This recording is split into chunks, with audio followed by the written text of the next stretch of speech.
Hello. Buenas. ¿Cómo están? Bueno, el día de hoy les tengo un video sobre algo que a ustedes les encanta, les gusta un montón, que es la disciplina consciente, y hoy voy a estar hablando del segundo poder para adultos conscientes, que es el poder de la voluntad propia que desarrolla en nosotros la habilidad consciente de la elección. Así que bueno, si alguno de ustedes todavía no se ha visto el video que está en mi canal de YouTube, perdón que esto se está moviendo un montón, eh, y aquí en mi página de la etapa esencial sobre los modelos del estado cerebral de la disciplina consciente, corran a verlo porque es fundamental para poder entender cada uno de estos poderes, y aprovechen y véanse también el de el poder número uno, que es el de el poder de la percepción. Así que bueno, arranquemos. Como todos sabemos, la meta de la disciplina consciente es de alguna forma lograr que tanto adultos como niños logren cambios permanentes, y esto pues está basado en el modelo del estado cerebral, que es de alguna forma el que nos explica por qué y cómo nosotros tendemos a disciplinar de la misma manera en la que fuimos disciplinados, y por qué y cómo es que cuando tenemos hijos pues tendemos a educar y a criar de la misma forma en la que fuimos educados y fuimos criados, a menos de que pues seamos conscientes, aprendamos este poder de la voluntad propia o de la elección, que es el que nos brinda la oportunidad de elegir hacerlo de una manera diferente, y que obviamente pues tengamos otros resultados. Así que bueno, la premisa que tiene este poder es que la única persona a la que puedes cambiar es a ti mismo. Eso es supremamente poderoso y es muy, muy cierto. Así que por favor, intégrenlo y ténganlo muy, muy, muy presente, porque no podemos cambiar a nadie, sino solamente a nosotros mismos. Solo nos podemos transformar y cambiar a nosotros mismos. Todos sabemos además que hemos hecho hasta lo imposible por querer cambiar a personas cercanas, ¿no? O a familiares o amigos, ¿no? Entonces, que mi mamá sea más feliz, que mi hijo se coma las verduras, que mi papá suelte sus creencias limitantes, que mi amiga baje de peso, que mi esposo deje de fumar, etcétera, ¿cierto? Y todo esto siempre ha terminado de la misma manera, que es, pues, sin ningún resultado positivo, y es obviamente en una lucha de poder. Así que esto es muy chévere porque cuando ya somos adultos conscientes, ya empezamos a tener toda esta conciencia y toda esta información, nosotros podemos cambiar, ¿cierto? Y es mi elección decidir si cambiar o no. Y con esto yo puedo convertirme en la persona que yo quiera ser. La persona que es más paciente, que es más tolerante, que es más inclusiva, que es más empática, que no fuma, que hace ejercicio, que tiene buenos hábitos, que hace lo que le gusta, que vence sus creencias limitantes. You name it. Así que bueno, está espectacular porque realmente podemos convertirnos en nuestra mejor versión, y qué más espectacular que poder lograr eso en la vida. Entonces, bueno, todo esto está basado en este poder que les cuento, y para poder arrancar a hablar de esto, lo que hace la disciplina consciente es hacer como una diferenciación en lo que es el modelo de la disciplina tradicional que todos conocemos y la disciplina consciente. Entonces, la disciplina tradicional, su modelo es hacer que los demás se comporten, ¿cierto? Siempre su trabajo ha sido controlar a los demás. Uno lo puede ver tanto con los padres como con los profes en el colegio, es que los niños se comporten y que hagan caso y controlarlos, y asimismo hasta en la sociedad con la policía. La policía siempre es como a controlar, y si usted no se comporta, entonces tiene un castigo, se va a la cárcel, ¿sí? La disciplina consciente, en cambio, dice que controlarnos y cambiarnos a nosotros mismos es posible, sí se puede, y que esto tiene un profundo impacto en los demás, porque en la medida en la que yo cambio, pues todo cambia, y los demás cambian, y mi relación con los demás cambian, y con el mundo cambia, y de hecho el mundo cambia, ya no es el mismo si dentro del mundo un integrante como yo ya no es como era, sino que es diferente porque cambié. Entonces, pues imagínense el impacto tan profundo que esto tiene. La disciplina tradicional también dice que cuando logro que otros se comporten, demuestro que tengo poder y autoridad, ¿cierto? Entonces, esto de alguna forma lo que nos trata de decir es que el poder viene de dominar a otros, ¿cierto? Entonces, cuando yo logro tener el poder y la autoridad y dominar a otros, entonces, sí, tengo el poder, yo soy poderosa. Y por eso es que hay tanta lucha por el poder. Entonces, la disciplina consciente, en cambio, dice que cuando yo escojo controlarme a mí mismo, en vez de controlar a otros, me siento empoderado, porque el poder viene desde adentro. Es súper diferente. El poder no viene de controlar ni de dominar a nadie, sino que el poder viene desde adentro. La disciplina tradicional dice también que cuando yo no logro que alguien me obedezca es culpa de él o de ella o de ellos, ¿sí? Porque yo aquí de alguna forma tendría la autorización y el derecho de culparlos porque están haciendo algo malo, porque están haciendo algo que no deberían hacer, porque se están portando mal, y entonces yo tengo todo el derecho y toda la autorización de decir que es culpa de ellos y los culpo, y ahí pues en eso me quedo. En cambio, la disciplina consciente dice que cuando las cosas no salen como queremos, vamos a buscar soluciones, porque todo en la vida tiene solución y no es sino cuestión de buscar esa solución. Entonces, aquí básicamente nos enseña que somos responsables de nuestros pensamientos, de nuestras emociones y de nuestras acciones, lo cual también es algo supremamente importante y súper poderoso. Ya dejamos de culpar a los otros y empezamos a buscar soluciones, pero además tenemos ese autocontrol para no permitir que lo que otro haga o diga me haga sentir mal. Entonces, bueno, continuamos. La disciplina tradicional dice que además el conflicto es visto como algo malo, perturbador, que debe ser eliminado, ¿sí? Es algo que no queremos que suceda, entonces tratamos como de evitarlo al máximo, y si somos lo suficientemente buenos, pues nunca vamos a tener problemas, ¿verdad? En cambio, la disciplina consciente dice que el conflicto es una parte esencial de la vida, porque se presenta con la oportunidad de aprender una habilidad nueva, ¿sí? De desarrollar esa nueva habilidad y de aprenderla, y de dejar ir una creencia limitante. ¡Wow! O sea, ¡wow! Por favor, piensen y reflexionen un poquito sobre esto. ¿Qué tan increíble es esto? O sea, llega un conflicto a mi vida y es la oportunidad que se me presenta para yo poder desarrollar una habilidad nueva para poder solucionarlo, ¿sí? Para poder evolucionar, para poder crecer como ser humano, ¿sí? Para ir más allá. O si no, es la oportunidad perfecta para poder dejar ir una creencia limitante que no me sirve, que no me permite avanzar, que no me permite evolucionar. Así que, pues fue pucha, es para mí, de verdad, a mí se me paran los pelos, me parece espectacular, de verdad que sí. Así que bueno, el conflicto lo ven como algo que es parte de la vida, y los errores obviamente ofrecen oportunidades para aprender. Todos nosotros aprendemos con los errores, ¿no? Con los errores es que se aprende, nadie nace aprendido y todos cometemos errores, o sea que pues son parte fundamental de la vida y es la manera en la que podemos aprender. Esta disciplina tradicional también dice que las reglas y el castigo rigen el comportamiento, entonces que siempre que haya unas reglas claras y establecidas, eso va a hacer que los niños y que todos pues nos comportemos y sepamos qué es lo que tenemos que hacer y que está bien, y entonces nos vamos a portar bien.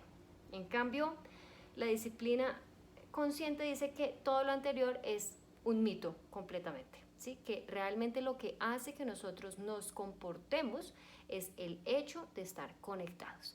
Entonces, en el video en el que les expliqué los 3 modelos del estado cerebral, les hablo de esta sensación de conexión, que se trata básicamente de establecer vínculos y relaciones fuertes con otras personas para que nos sintamos tranquilos y podamos calmar ese cerebro emocional, y que de alguna forma podamos aprender nuevas cosas buenas y que de alguna forma podamos comportarnos, ¿sí? Porque cuando no estamos conectados, esto simplemente no va a suceder. no va a suceder, no es posible que suceda. Entonces, la disciplina consciente se basa en eso. La disciplina tradicional dice que los niños deben sentirse mal y deben sufrir para que aprendan a portarse mejor en el futuro. Y que la venganza es la respuesta a los descontentos y a los malestares de la vida.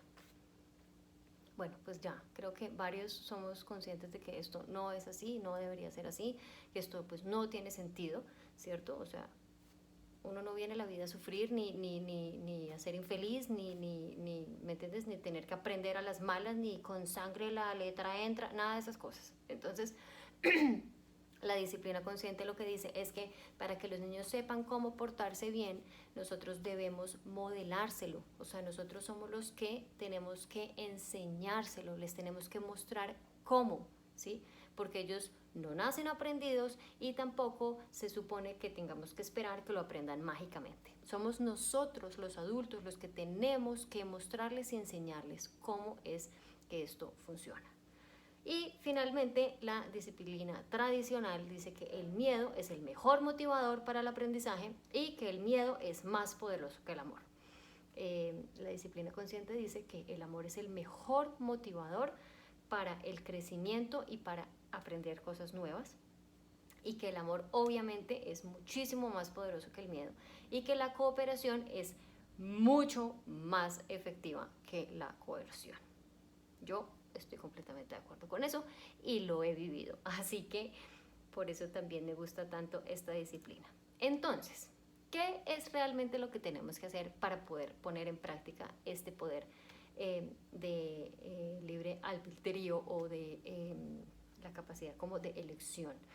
Primero tenemos que cambiar nuestra intención, ¿sí? Y tenemos que voltear las preguntas que nos hacemos. Entonces, en vez de estar preguntándonos ¿cómo hago para que mi hijo se comporte?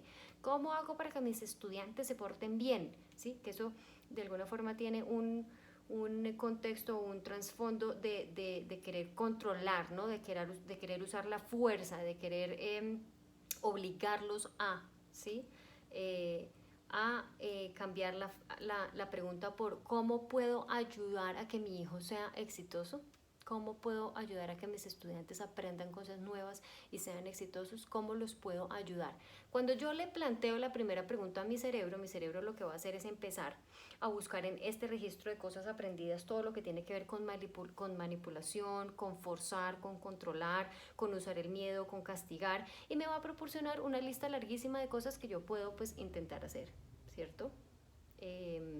Pero cuando yo le planteo a mi cerebro la pregunta B, que es ¿cómo puedo ayudar a que mi hijo sea exitoso?, mi cerebro lo que va a hacer es que va a empezar a buscar en otra parte dentro de mí y me va a brindar otro tipo de soluciones.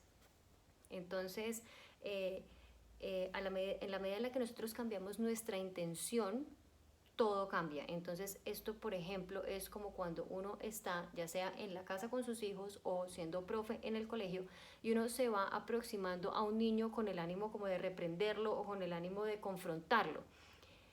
Ese niño ya sabe cuál es tu intención, ya la presiente, como que la intención de esta profesora es que me va a castigar o que me va a forzar o que va a usar el control o que me va a obligar, ¿cierto?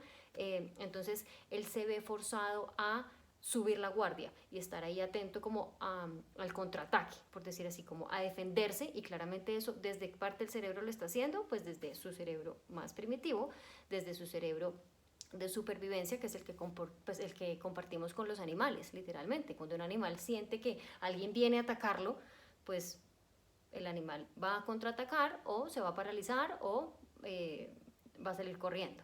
Lo mismo pasa con los niños, es exactamente igual. Si yo cambio mi intención cuando yo veo que hay un niño que no se está comportando, ya sea mi hijo, mi sobrino o mi estudiante, y mi intención es más dada a, bueno, la empatía, este niño de pronto está necesitando mi ayuda, yo soy el adulto, yo soy el grande, él es el pequeño, yo soy el que debo tener las herramientas para poder ayudarlo, voy a aproximarme con esa intención más de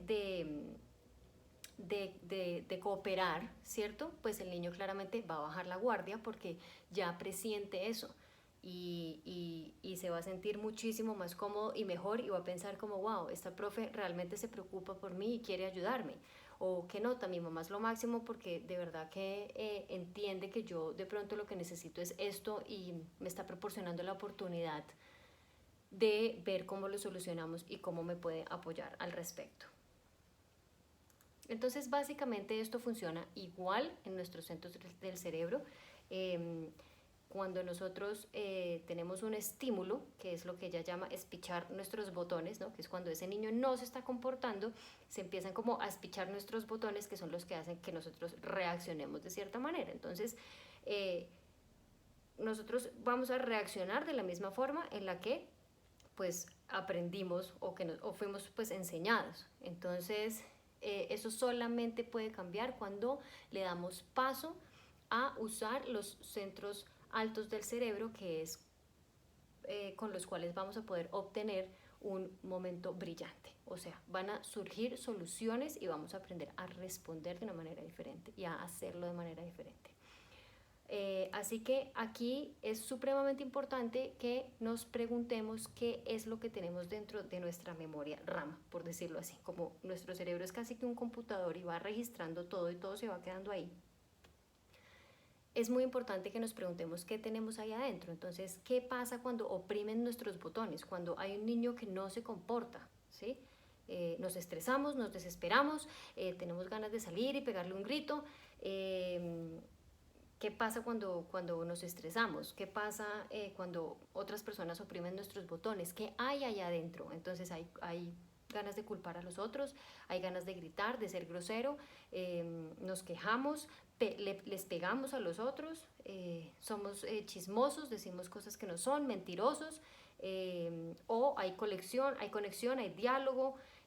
¿Qué hay ahí adentro? ¿Sí? Esa es como nuestra cajita de herramientas que nosotros usamos, ¿cierto? Y que de alguna forma le vamos a pasar a nuestros chiquitos y que les vamos a enseñar y que se va a volver también su caja de herramientas. Entonces, así es como eso va a quedar instaurado también en el cerebro y en la cabeza de ellos. Por eso es que es tan importante que hagamos esta tarea y nos pongamos a escribir. Bueno, cuando pasa tal cosa, yo siento tal cosa, o yo reacciono así, o normalmente tiendo a hacer así, así, así, así, así, para que vayamos haciendo consciente esas formas que nosotros tenemos de reaccionar y de hacer las cosas, a ver cuáles son las que tenemos que cambiar. Entonces,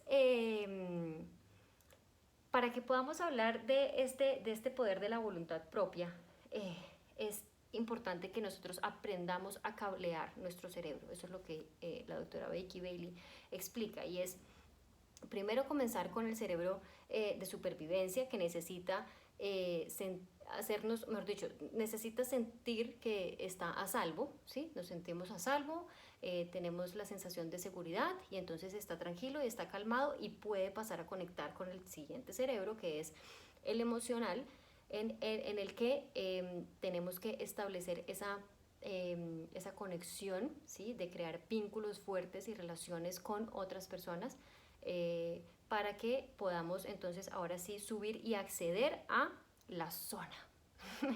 Así es como la llama ella, la zona. Es el cerebro óptimo, ¿no? Al que todos queremos llegar y al que todos podemos acceder y podemos desarrollar. Entonces, una vez estemos aquí, ya vamos a poder poner en práctica pues este poder de la fuerza de voluntad, porque es fuerza de voluntad, así como cuando uno se quiere comer la pizza y no se la come porque sabe que es mejor comerse la verdura, etcétera.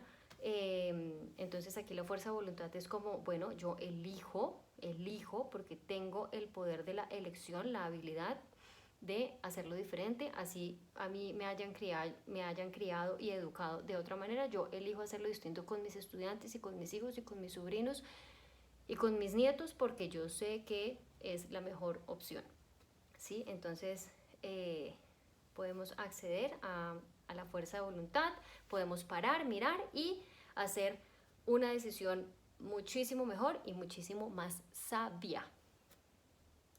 Entonces, básicamente esto funciona. ¿Se acuerdan que yo en el poder de la percepción les contaba que uno tiene como ese estímulo externo y uno lo percibe y de ahí uno reacciona o aprende a parar unos segundos y elige percibirlo diferente para poder sentirse diferente y actuar diferente. Bueno, aquí pasa más o menos lo mismo. Aquí lo que ella explica es que, bueno, les voy a poner el ejemplo con este esfero que es como lo que tengo aquí más próximo y es, ay, qué pena que esto, ya. Aquí más o menos tenemos como un lapso de 7 segundos. Obviamente al principio, como todo, pues va a ser difícil porque nunca lo hemos hecho, porque no tenemos maestría en el tema, pero acuérdense que con la repetición de la repetidera se crea el hábito y cada vez va a ser mucho más sencillo. Entonces, por ejemplo, yo tengo aquí este esfero, voy a espicharlo para que pues salga la punta de poder escribir. Entonces, la actividad cerebral funciona de la siguiente manera. Entonces, 7 segundos antes de que yo decida espichar este botón, mi cerebro ya comienza a realizar la actividad, ¿sí? El segundo paso es la decisión consciente. Entonces, un segundo antes de actuar o de realizar la acción de espichar el botón, yo conscientemente decido y elijo espichar el botón. Y ya el paso número 3 es la acción, que es espichar el botón. Entonces, espicho el botón, ¿vale? Entonces, todo esto me da la oportunidad de espichar o no el botón, o sea, comerme la pizza o no comerme la pizza, o sea, aproximarme al niño que no se está comportando con una intención cooperativa o aproximarme al niño con una intención de castigarlo, de regañarlo, de hacerle algo que no tiene que ver con la disciplina consciente. Y lograr hacer algo con selección voluntaria es donde aparece la voluntad propia, o sea, este poder que es elección y autocontrol. Entonces, para que nosotros paremos una acción, o sea, el hecho de parar una acción y escoger hacer otra, crea lóbulos frontales sanos, ¿sí? Esa es la forma en la que nosotros empezamos a desarrollar este músculo y empezamos a tener esta parte del cerebro sana para que la podamos seguir usando y cada vez, obviamente, a medida que va creciendo y que se va desarrollando, como les digo, todas estas formas de actuar y de pensar se van convirtiendo en lo normal, en los hábitos, ¿sí? Y van siendo mucho más sencillas, va siendo cada vez más fácil.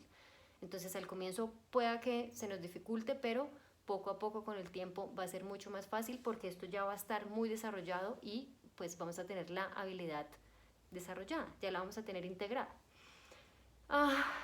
Así que bueno, históricamente, aquí ya como para ir concluyendo, siempre se ha usado el miedo para criar y para educar. Entonces las frases siempre han sido como te voy a pegar, te voy a dar una palmada para que llores por algo, o te apuras, o si no te dejo botado, si no haces lo que te digo entonces te doy una palmada, si no te duermes entonces viene el coco y te va a comer, ¿sí? Todas esas cosas que son basadas en el miedo, porque pues antes esa era la forma que tenían, y esto lo que hace de alguna forma es que volvemos a nuestros niños inconscientes porque los llevamos, o sea, los devolvemos otra vez a los centros bajos del cerebro.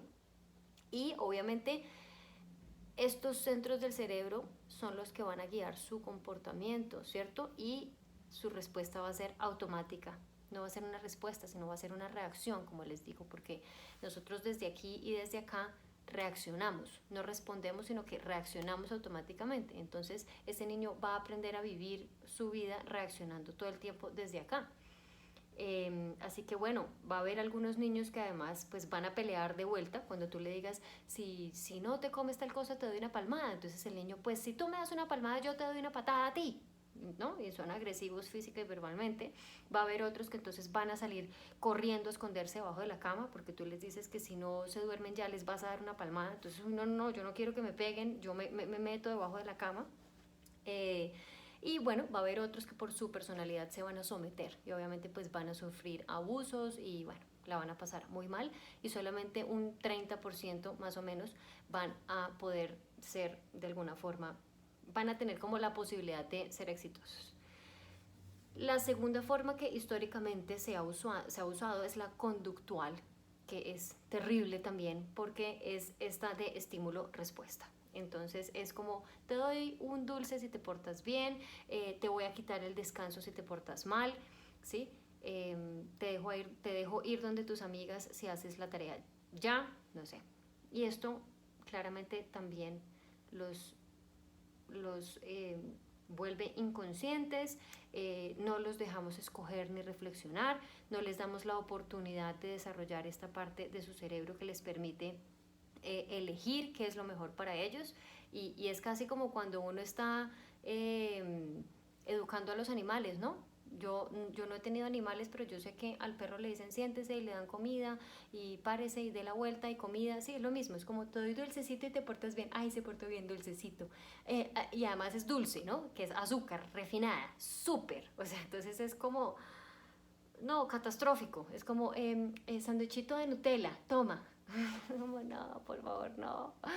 Bueno, entonces, acuérdense que no quiero criticar. Yo también he hecho mil cosas mal, o sea, precisamente porque las he hecho mal y me he dado cuenta de lo mal que las hacía y empecé a cambiar y a ser consciente y que todavía lo estoy trabajando, pues me doy cuenta de verdad de lo mal que hacemos las cosas y no somos conscientes de lo que esto implica. Así que bueno, en la medida en la que nosotros continuemos sin desarrollar el lóbulo prefrontal de nuestro cerebro, van a seguir habiendo, ¿sí? Van a seguir habiendo crímenes, abusos de todo tipo con drogas y con sustancias, matoneo, va a haber muchísima pérdida de potencial humano. Así que bueno, pues nada, la invitación del video básicamente es a que lo hagamos de una manera diferente, a que cambiemos el trabajo de la disciplina tradicional al de la disciplina consciente y que de verdad asumamos la responsabilidad que tenemos como adultos cuando nosotros queremos tener hijos o cuando somos profesores, por lo menos de niños chiquitos, en esta primera etapa que es esencial, es la etapa esencial, los primeros 7 años de vida, porque ahí es donde los niños empiezan a absorber y a aprender todo lo que es fundamental para su vida y van construyendo esa cajita de herramientas que son las que van a usar más adelante como adultos. Entonces, el poder lo tenemos nosotros, sí se puede cambiar, es posible. Y bueno, eso es todo. Así que espero que les haya gustado. Espero que lo empiecen a poner en práctica, que les sea de muchísima utilidad. Y no siendo más, me despido. Recuerden comentar, preguntar, lo que sea, si tienen preguntas, si quieren saber más sobre este tema de la disciplina consciente, me pueden contactar, me escriben. Estoy muy atenta de leerlos y de responder a sus preguntas. Así que bueno, les mando un fuerte abrazo y nos vemos próximamente en otro video. ¡Chao!